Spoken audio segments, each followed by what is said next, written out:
Welcome to Penrose Learning, where we make understanding easy. In this video, I will explain how to use ABC Proxy. First, understand that an ABC proxy helps you browse the internet with enhanced privacy and security. It acts as an intermediary, masking your true IP address. To begin, you will need to choose a reputable proxy provider.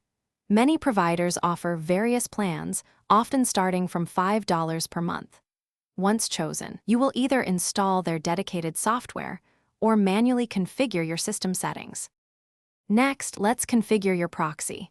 You will need to input the specific proxy server address and port number provided by your service. For example, an address might be 192.168.1.1 with port 8080. Then, select the appropriate proxy type, such as HTTP, HTTPS, or SOCKS 5. If your proxy requires authentication, enter your unique username and password into the designated fields to establish a secure connection.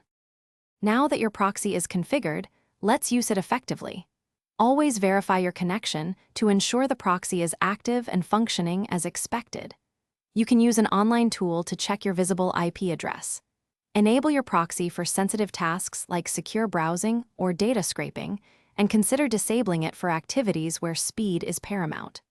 Remember to always practice safe browsing habits, even with the added security of a proxy.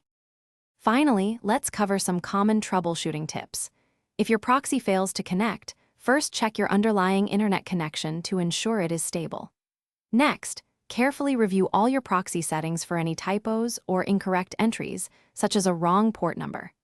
If issues persist, do not hesitate to contact your ABC Proxy provider's support team. They can offer advanced assistance and specific solutions for your setup, ensuring smooth operation. Thanks for watching. If this was helpful, leave a like and consider subscribing. See you next time.